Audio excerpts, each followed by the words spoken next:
Hoy quisiera hablar de un tema que creo que muchos ya han tocado y es el cómo el terror ha evolucionado y decaído con el tiempo, no solo en videojuegos, sino también en películas y demás. En este video también quisiera hablar del concepto de terror infantil y el cómo es utilizado. Y es que para muchos, el terror es algo exclusivo de una edad adulta o adolescente, ya que la mayoría de medios audiovisuales lo muestran de esta manera. Claro, que te das cuenta que la única razón por la que esa película de terror que fuiste a ver al cine tiene clasificación para adultos es porque tiene escenas de sexo y no porque realmente de miedo. Créanme, esto pasa más seguido de lo que parece. En este video quiero que veamos cómo el terror evolucionó a lo que tenemos hoy en día, visitando desde su concepción más básica a cómo esta es bien desarrollada. Así que bueno, nada, sin más que decir, empecemos el video.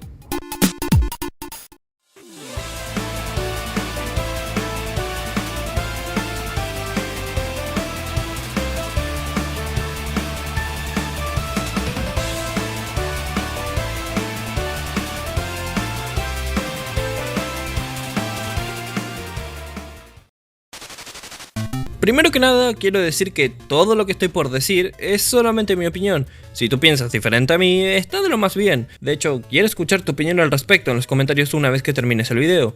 Primero que nada, tenemos que entender qué es el terror, pues como tal, es la sensación de un miedo intensificado al punto en donde puedes entrar en pánico. Y el miedo es la sensación de angustia por algún peligro real o imaginario. Todos tenemos miedo a algo, muchas justificables por temas instintivos como miedo al océano o a lo desconocido, y otros muy subjetivos como miedo a los payasos, a las cosas enormes o a entablar conversaciones con féminas de tu especie y así. De hecho, es el miedo a lo desconocido lo que da un paso a una de las características más importantes del terror, lo cual es el misterio. Para entender cómo una obra maneja el terror, entendamos de dónde nació esto. Y sí, me tendré que poner modo intelectualoide y hablarles de Frankenstein de 1818. A ver, no les hablaré muy a detalle de esto porque dejé este libro como por la mitad hace años y estoy casi seguro de que la mayoría ni le interesa leer algo como esto. La obra como tal cuenta como Víctor Frankenstein pasa de ser un hombre de bien que por culpa de querer jugar a ser Dios pierde poco a poco su cordura y humanidad, creando a un monstruo con piezas de cadáveres que va robando. Y como en consecuencia, este monstruo acaba con la vida de aquellos a quienes le importa el protagonista de diferentes formas. La obra como tal es un drama con toques de misterio, en donde el terror está en el misticismo y suspenso de dónde está el monstruo, en saber qué hace y qué hará después y en cómo Víctor pierde su cordura. A lo que quiero llegar con esto es que el terror es un medio narrativo, donde se explora la psicología humana para explotar aquello a lo que le teme y a su vez alimentar la intriga de querer saber más, ya que el humano, por naturaleza, es un animal con mucha curiosidad.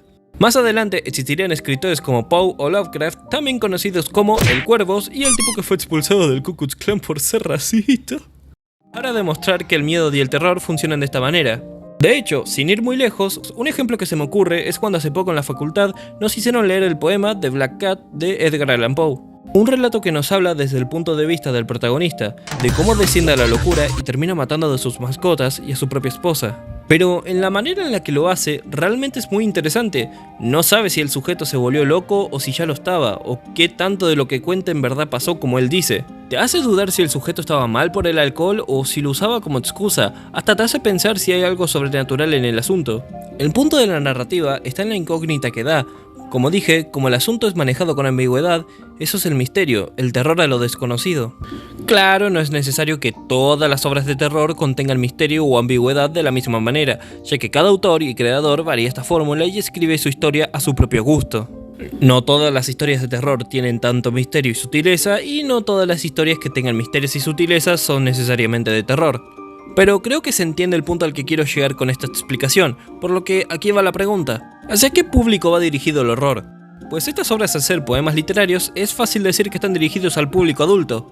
No tanto por la crudeza de sus historias, sino por sus narrativas, que es más fácil que las entienda gente más grande por los detalles a que las entienda un niño pequeño. Ya que muchas de estas las tendrás que leer más de una vez para ahora fijarte en los detalles de la misma y entender de otra manera lo que se intenta decir. Y como es un medio literario, no hay nada sangriento que se muestre, ya que cada quien usa la imaginación en esto para interpretarlo de la manera en la que le dé la gana. A lo que tiempo después vendrían las películas a solucionar esto. El terror ya era algo audiovisual, o sea, lo escuchabas y lo veías. Es una manera muy diferente de narrar una historia, así que entra la duda, ¿cómo hacemos para causar miedo? Si tú ves las películas de terror antiguas, las que están en blanco y negro, notarás que tal vez a ti no te provoquen tanto miedo. Y es entendible, el terror en parte es algo generacional, Pero algo que también noto es que el terror está en su ambientación lúgubre. Películas como Nosferatu buscan aterrar teniendo a una criatura que da miedo de ver y que al acercarse da angustia. Películas como Godzilla del 54 buscan mostrar el terror de la guerra y sus consecuencias, mostrando la destrucción que deja una bestia gigante a su paso. De hecho, las apariciones de la bestia llegan a ser escasas precisamente porque el punto de la narrativa está en que no sabes tanto cómo se ve la bestia al completo. Claro, podemos decir si esto ayuda o perjudica en el ritmo y manejo de la trama, pero de eso no va este video. Con el tiempo aparecerían más películas de terror y demás que cada una haría de lo suyo para aportar a la ambientación. Así es hasta la década de los 80s, en donde se popularizaría la película del género Slayer. Y acá es donde más o menos empezaría la decaída del terror, según yo, porque veámoslo de esta manera. A mucha gente le gusta el terror, pero no mucha está dispuesta a asustarse. Hay gente muy susceptible a esto, por lo que se terminan creando obras audiovisuales más comerciales, en donde el terror no es tanto como hacen parecer. Y este se simplifica mostrando cosas como muertes, gore y así, como por ejemplo películas como Viernes 13, Halloween o Pesadilla en la calle Elm.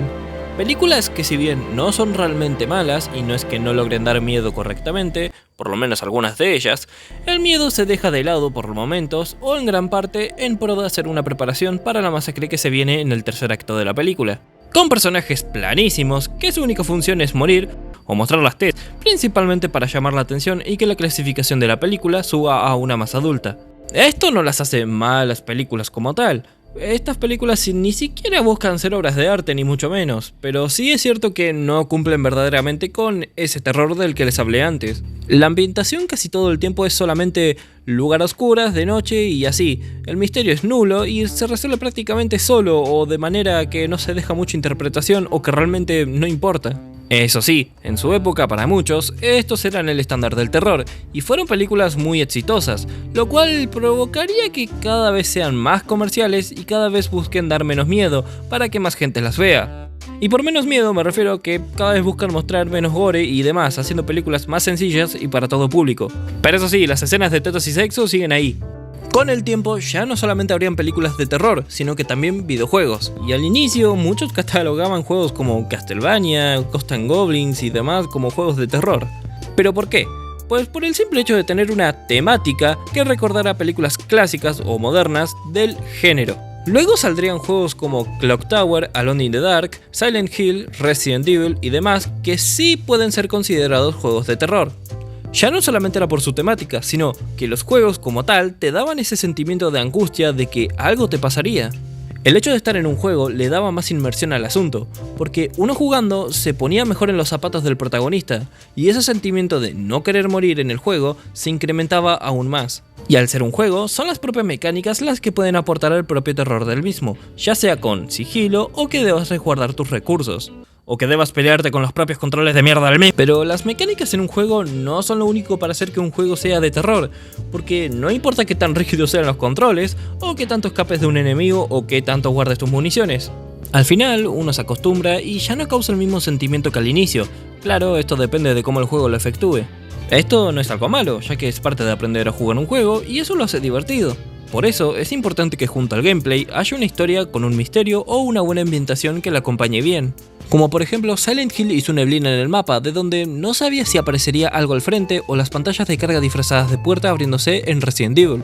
Así también con sus historias, que de hecho a cada una de estas sagas les podría dedicar un video propio algún día. De hecho, si hablamos de historias que se dejan a la interpretación con sus sutilezas, Silent Hill es de las primeras obras en ser mencionadas por esto, ya que hasta día de hoy siguen habiendo teorías sobre cada uno de los juegos, y con algunas tan absurdas como que toda la saga es una alegoría a la circuncisión. Pero ya habiendo dicho esto, te pregunto, ¿qué consideras terror apto para niños? Te estoy diciendo niños de entre 7 a 11 años aproximadamente. Creo que de las cosas con temáticas terroríficas más suaves que se me ocurren son las que se ven en diversos programas, como las primeras casitas del horror de los Simpsons, los especiales de Un Show Más y así. Episodios que no buscaban dar miedo precisamente y no aterraban de verdad, ya que en su mayoría pretendían ser una comedia, pero a pesar de esto tenían una ambientación macabra que cuando uno es niño le llega a dar miedo a más de uno. ¿O me van a decir que de pequeño no se asustaban con ese segmento de los Simpsons en donde los profesores asesinaban a los alumnos para comérselos? Pero ¿es este realmente el terror infantil del que les hablaba? No tanto. Para el terror infantil, creo que no hace falta verdaderamente dar miedo. Sí, sé que es contradictorio, pero creo que lo primordial es contar una buena historia con tintes macabros y un aspecto visual que acompañe bien. El mejor ejemplo que se me ocurre son las películas de Tim Burton, como por ejemplo El escalofriante mundo de Jack, El cadáver de la novia o Frankenweenie. Películas que realmente no es que den mucho miedo, pero su ambientación y narrativa gótica son suficientes como para que a un niño se le pongan los pelos de punta, pero que también sea entretenida tanto para niños como para gente más grande, muchas veces haciendo que buena parte de lo escalofriante se cubra con el humor sin llegar a matar el ritmo y tono de la historia, y que alguien adulto pueda disfrutar a su vez. Como es el caso de Monster House, por ejemplo. Sí, sé que no es de Tim Burton, pero se entiende mi punto. Literal es una película de una casa que está poseída por el cadáver de una señora que cayó a un pozo y fue enterrada en el cemento y busca matar niños. Pero aún así es una película que te pasaban por Disney XD un sábado al mediodía. Creo que el límite del terror infantil está en qué tan fuerte es algo que se muestra o se cuenta en una obra. Por ejemplo, Coraline. Si bien es una película de terror que te pasan por Cartoon Network un domingo a la tarde, es una película bastante fuerte. O sea, estamos hablando de una historia donde una criatura interdimensional atrae a niños a su mundo para asesinarlos y volverlos marionetas con ojos de botón. Y la manera en la que te lo muestra la película es bastante turbia también. Pero aquí está la cosa, no se muestra nada que un niño no pueda ver.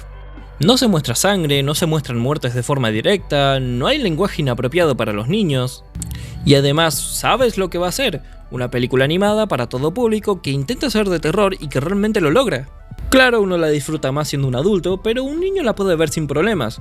Y en cuanto a juegos, pues podría ir el mismo caso, aunque siento que es más difícil dar ejemplos de esto. Un juego que se me ocurre como terror para niños es Luigi's Mansion. Siendo alguien grande no da tanto miedo, y si bien a los niños tampoco creo que les ponga mucho los pelos de punta, se puede considerarse algo hecho con ese propósito, ya que su terror es cubierto por el carisma del título, pero no deja de lado la ambientación, que es lo importante. Hubo un tiempo en donde los juegos de terror ya no buscaban ser de terror, y empezaron a ser como los juegos de moda del momento, básicamente para aumentar sus ventas, porque como dije al inicio, no todos están dispuestos a ver o jugar algo de terror. Por eso, muchas sagas como Resident Evil o Dead Space dejaron esto de lado y se enfocaron más en la acción, y al público general, pues no le gustó mucho que digamos.